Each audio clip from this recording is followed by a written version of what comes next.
अस्सलाम वालेकुम। आज हम जिस चीज़ के बारे में पढ़ना चाह रहे हैं वो है atom and molecule.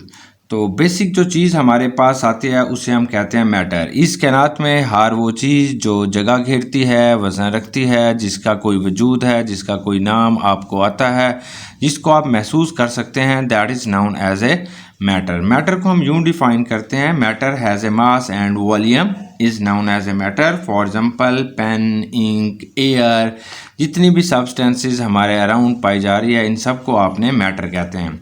States of matter, matter जो है वो तीन हालतों में कॉमनली पाई जाती है। या तो मैटर कहीं पे हमें गैसियस स्टेट के अंदर मिल रहा होता है, यहाँ पे कहीं पे हमें ये लिक्विड स्टेट के अंदर मिल रहा होता है, या मैटर कहीं पे हमें सॉलिड स्टेट के अंदर मिल रहा होता है। प्लाज्मा स्टेट जो होता है वो ज़मीन के ऊपर तो बहुत रेयर है, लेकिन बाकी जितने भी स्टार्स हैं वहाँ पे मैटर जो है वो प्लाज्मा की शक्ल के अंदर मिल रहा होता है।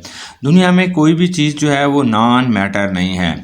अब मैटर का जो छोटे से छोटा ज़र्रा होगा, अब हम उसके बारे में पढ़ रहे हैं कि व्हाट इज़ एटम्स एंड सब एटॉमिक पार्टिकल। एटम के बारे में सबसे पहला जो नज़रिया था वो ग्रीक फिलोसफर्स थे, उन्होंने पेश किया कि व्हाट इज़ कि matter can be divided into smaller and smaller particle until you reach a basic unit which can not be further dividable.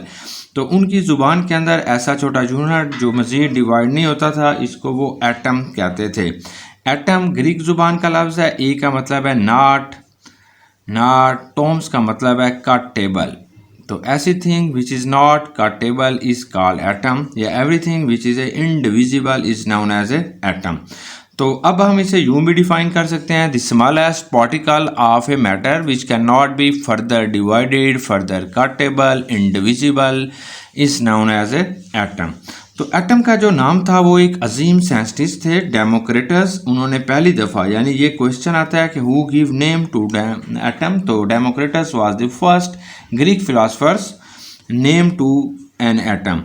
तो इसने एटम का नाम रखा था। ये जो शख्स था ये 460 से 370 बीसी के अंदर इस दुनिया के अंदर रहता है। 460 से 370 बीसी में। इससे क्या मुराद है, जब ये पैदा हुआ तो उसके 460 साल बाद हज़रत ईसा अलैहिस्सलाम इस दुनिया के अंदर तशरीफ़ लाते हैं। जब ये इस दुनिया से चला जाता है तो उसके 370 साल बाद हज़रत ईसा अलैहिस्सलाम इस दुनिया में तशरीफ़ लाते हैं। यानी डेमोक्रिटस जो है वो इस दुनिया के अंदर 90 ईयर्स रहा है। अब एटम की हम मॉडर्न डेफिनेशन करते हैं, वो इसका पहला हिस्सा वही होता है जो ग्रीक फिलोसफर्स ने पेश किया, the smallest particle of an element which may और may not exist freely but take part in a chemical reaction is known as a atom. Atom के वजूद को जिन्होंने सबसे पहले माना था उनका नाम जॉन डाल्टन था। जॉन डाल्टन ने पहली दफ़ा एटम को माना, और एटम को मानने के बाद जॉन डाल्टन ने मुख्तलिफ़ किस्म के लॉज पेश किए जो कि एटॉमिक बेसिस पे डिपेंड करते हैं। उनके जो फेमस दो लॉ जो हैं, law of conservation of mass और law of definite proportions of matter जो है वो उन्होंने पहली दफ़ा पेश किया था। अब हमारी डेफिनेशंस में दो तरह के एटम्स पाए जाते हैं, या तो वो एग्जिस्ट फ्रीली या एग्जिस्ट फ्रीली नहीं करते। फॉर एग्जांपल अगर हम नोबल गैसेस को देखते हैं तो noble gases also exist as a atom, जैसे हीलियम है, नियान है, आर्गन है, क्रिप्टॉन है, जिनान है, they exist as a atom freely. But अगर आप देखते हैं ऑक्सीजन को इन एटॉमिक स्टेट में, नाइट्रोजन को और हाइड्रोजन को, क्लोरीन को, फ्लोरीन को, they does not exist freely in atomic state but they take part in a chemical reactions. तो फिर हमारे पास जो है मॉडर्न रिसर्चर्स ने ये बात सामने लेके आए कि atom is a further composed of सब एटॉमिक पार्टिकल, कि ये जो एटम है इसको आप मज़ीद तकसीम कर सकते हैं, और इस एटम्स के अंदर मज़ीद छोटे छोटे ज़रात मौजूद होते हैं। इन छोटे छोटे ज़रात को हमने सब एटॉमिक पार्टिकल्स कहते हैं, और इन सब एटॉमिक पार्टिकल की तादाद तकरीबन 100 से भी ज़्यादा होती है। और पहले अजीम साइंटिस्ट जिनका नाम जे बर्ज़िलियस था, उन्होंने पहली दफ़ा मुख्तलिफ़ एटम के मासेस मालूम किए, और उन्होंने पहली दफ़ा मुख्तलिफ़ एटम्स को नाम दिया, यानी उनको सिंबॉलिक रिप्रेजेंटेशन देते हैं। जैसे सोडियम के लिए उन्होंने Na लिखा, पोटासियम के लिए उन्होंने K लिखा, आर्गन के लिए Ar लिखा, एटसेट्रा।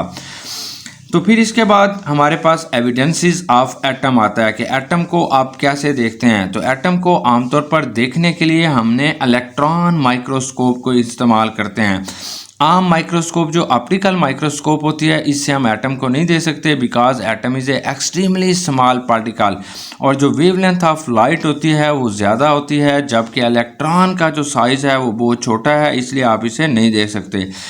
तो इलेक्ट्रॉन माइक्रोस्कोप को जो है एटम को देखने के लिए इस्तेमाल किया गया, क्योंकि यहाँ पे बीम ऑफ इलेक्ट्रॉन इस्तेमाल होती है instead of a visible light, और wavelength of beam of electron is a very very small as compare to the size of an atom.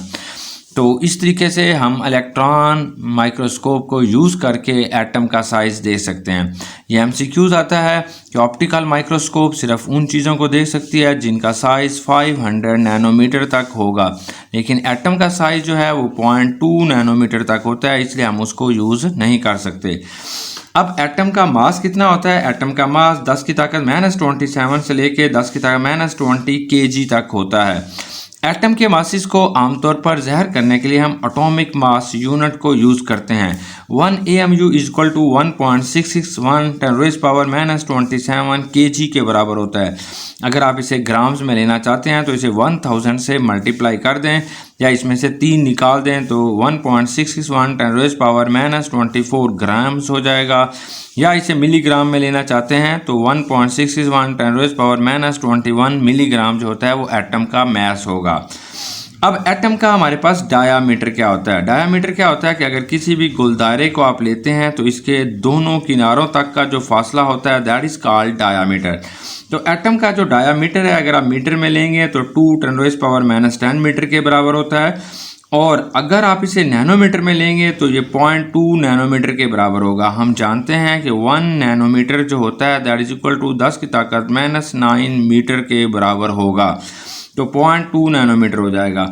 या अगर इसे आप एंगस्ट्रॉन में लेना चाहते हैं तो ये 2 एंगस्ट्रॉन के बराबर होगा। हम जानते हैं कि 1 एंगस्ट्रॉन इज इक्वल टू 10 की ताकत -10 मीटर के बराबर अगर आप ले रहे हैं तो ये 1 एंगस्ट्रॉन होगा।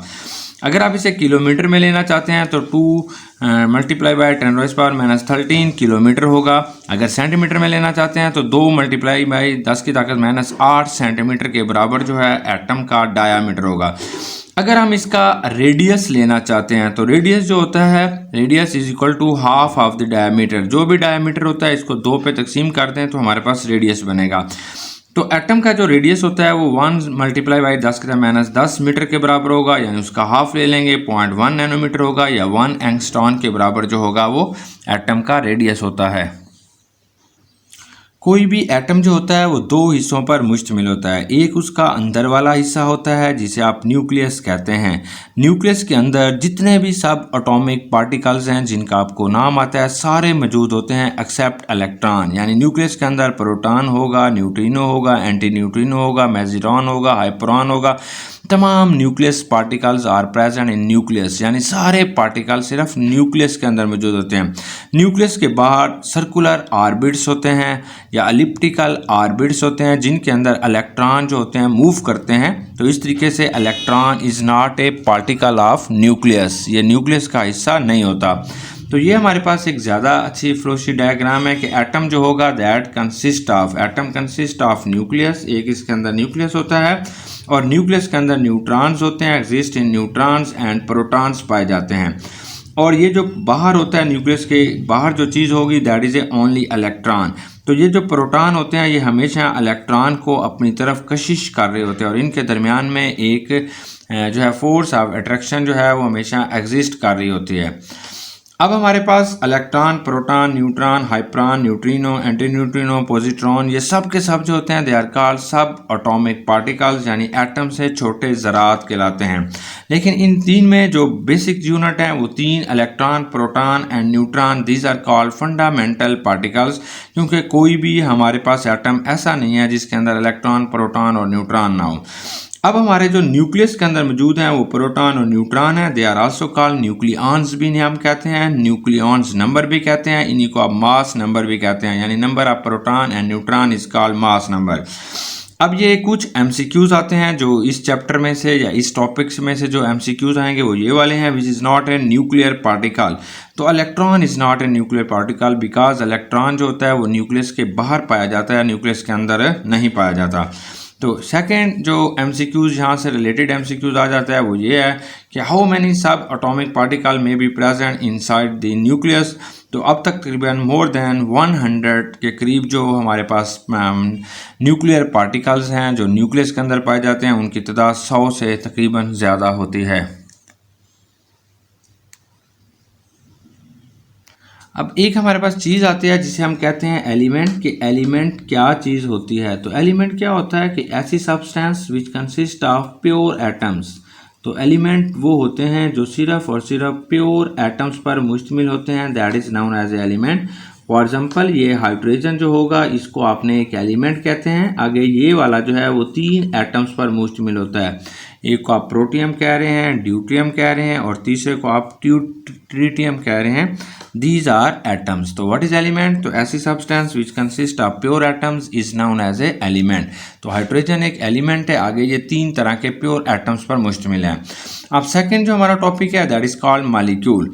किसी भी सब्सटेंस का अगर एक छोटा सा आप ज़रा ले लेते हैं और वो ज़रा जो है वो आज़ादाना तौर पर एग्जिस्ट करता है तो that is known as a molecule. तो smallest particle of a pure substance is called molecule which exist independently. और मॉलिक्यूल के अंदर ये खसूसियत होती है कि वो हमेशा इंडिपेंडेंटली तौर पर एग्जिस्ट करेगा, यानी वो आज़ादाना तौर पर रह सकेगा। तो ये सेकंड जो आएगा कि ये जो मॉलिक्यूल्स होते हैं, फॉर एग्जांपल जैसे हमारे पास वाटर का एक मॉलिक्यूल है तो ये आज़ादाना तौर पर रह सकेगा। अब मॉलिक्यूल और कंपाउंड, एक और रिलेटेड चीज़ होती है हमारे पास, उसे हम कहते हैं कंपाउंड। के व्हाट इज़ कंपाउंड। कि हमारे पास कंपाउंड क्या होगा। तो कंपाउंड जो होता है तो आप कहते हैं कंपाउंड इज़ ए मॉलिक्यूल। ये जो कंपाउंड होता है, कंपाउंड क्या होगा। Compound is also molecule. Compound को भी हम मॉलिक्यूल कहते हैं। लेकिन what is difference between molecule. तो कंपाउंड इज ए मॉलिक्यूल। जितने भी कंपाउंड होते हैं वो मॉलिक्यूल होते हैं। बस डेफिनेशन क्या होती है कि ऐसी substance which consist of different atoms, जिसके अंदर मुख्तलिफ किस्म के एटम्स होंगे, डिफरेंट एटम्स होंगे, that is known as a compound. उसे हम कंपाउंड कहते हैं। जैसे मीथेन होगा CH4 है, जैसे वाटर होगा, जैसे हमारे पास अमोनिया होगी, जैसे हमारे पास H2SO4 होगा। तो ऐसी सब्सटेंस जो डिफरेंट एटम्स पर मुश्तमिल होती है that is known as a compound. तो water is a compound as well as molecule. तो मॉलिक्यूल वो होते हैं which consist of same type of atom, जिसमें सिर्फ एक तरह के एटम्स होते हैं, उन्हें आप मॉलिक्यूल कहते हैं। जैसे H2 है, जैसे P4 है, जैसे S4, जैसे P4 है, S8 है, I2 है, they are known as a molecule. लेकिन कंपाउंड और मॉलिक्यूल दोनों के अंदर आयनिक कोवलेंट बॉन्ड का होना ज़रूरी है। NaCl is an ionic compound that is not A molecule. वो मॉलिक्यूल नहीं है लेकिन आयनिक कंपाउंड है क्योंकि उसके अंदर कोवलेंट बॉन्ड नहीं है। और मॉलिक्यूल्स के अंदर जो एटम्स होते हैं इनका आपस में कोवलेंट बॉन्ड